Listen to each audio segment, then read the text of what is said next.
Politics has taken a back seat this week in the wake of Cyclone Gabrielle and the devastation it's left behind. But this is an election year, and with Parliament sitting once again, we turn now to the newly minted Associate Professor of Politics at Victoria University of Wellington, Dr. Lara Greaves, for her take on recent events. Associate Professor Lara Greaves is with us Kia ora. now. Tēnā koe. Thanks for joining us and congratulations on your new role. Thank you so much. Now, we have the general election later this year. How much do you feel the atmospheric river storm and Cyclone Gabrielle will affect the lead up to the elections? Well, I think ultimately when events like this happen, when there's loss of life, where whānau lose everything, I think that politicians know that it's important to stop playing politics for the time being, that there are bigger things to focus on. Generally, what tends to happen in these situations is right after a disaster, people tend to favour whoever's in power. As long as that person doesn't bungle it completely, people tend to stick to who's in power. It's called the rallying around the flag effect in all the different political science academic work. And so that's generally what tends to happen. The other thing there is then it becomes really hard for opposition, because opposition's job is to oppose the government and to sort of point to gaps in what they're doing. And that becomes really hard to do in the aftermath of a disaster. But ultimately, I think a lot of people are picking that there will be more climate change-based voters this next election. So the disasters have been clearly linked to climate change. People are really worried about climate change, and I think a lot of us are expecting that more people will vote based on climate change policy. So for the Greens?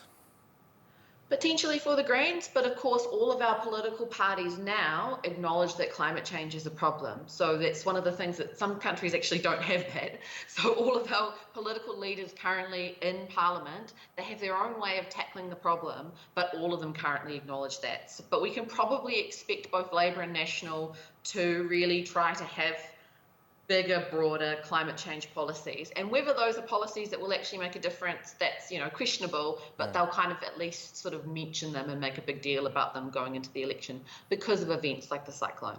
Now, if we take a look at current polling, it doesn't seem to be favouring National or its leader, Chris Luxon, while ACT continues to climb. Why do you think this is? And is there someone else National could be considering, should be considering to enter the top job? Yeah, so if we look at the polls, what we were seeing over time was Jacinda Ardern and Labour kind of coming down, like returning to their levels of, say, 2017, and Ardern's popularity going down, and then we saw Hipkins take over, and there's this idea of a honeymoon period at first, that his polling's gone up a little bit, Labour's polling's gone up a little bit. And one of the things that I would point people to is the News Hub poll from not long ago that showed that Luxon didn't have as high a trust as Christopher Hipkins did. So that's kind of becomes a bit of an issue where potentially his leadership might be undermined by colleagues. However, at this point, we're sitting in February, the election's in October, so it would be a bit silly for them to try to sort of throw him out and bring someone else in. People have said for years that Nicola Willis is angling at becoming the Prime Minister one day, but it's kind of like with anything in politics, is timing is everything, and you wouldn't necessarily want to change leader this close to an election in election year, especially coming up against a two-term government. So I don't think we can realistically expect much to happen there, although commentators like to commentate. Our new Prime Minister, Chris Hipkins, seems to have hit the ground running. How do you see him dealing with the challenges presented to him this year? Hipkins is doing what he needs to do at this point. So I think we've got this kind of social norm in New Zealand that when there's a disaster, the leader shows up, the leader, hugs some people, helps out. We saw Wayne Brown throwing boxes around, we see them getting out there and helping in the community. And Hipkins has done all of that. He's done the sort of flyovers to assess the damage. He's announced various packages to try to help. People have talked about different inquiries and, the instituting of a minister for Auckland. So they've kind of done all that they need to do. I think that Jacinda Ardern and her response to leadership in a crisis was sort of almost rewrote some of the rule books internationally around how people do politics in a crisis. So Hipkins has just kind of done like a normal job, really, in all of this. I mean, there's not anything that we can fault him with like we can with the Auckland Mayor, Wayne Brown. So I think that that's all someone really needs to do as a leader in a crisis. What are your thoughts then on the government's performance post the Jacinda Ardern era and with the changes to cabinet? Well, at this stage, not much has happened. So Parliament was meant to get back into action this week, but they've adjourned Parliament now because of the disaster, because it's better for people to return to their communities as MPs and, assess and help with local issues.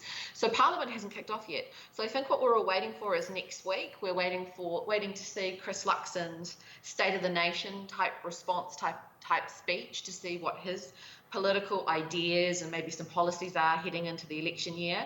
We're waiting to see how Chris Hipkins, what he has to say and kind of what his agenda is going to be and what he's going to announce. They've talked about sidelining some policies, but neither party at this point has really talked heavily about what their policy agenda would be or their key issues. And so we're really still waiting for a lot of it to kick off this year and really get into it. But of course, very understandably, politics has been, put on the back burner because of the cyclone and because of the disaster. Beautiful. Associate Professor of Politics from the Victoria University of Wellington, Dr. Lara Greaves. Thank you so much for your time today, Ngā mihi.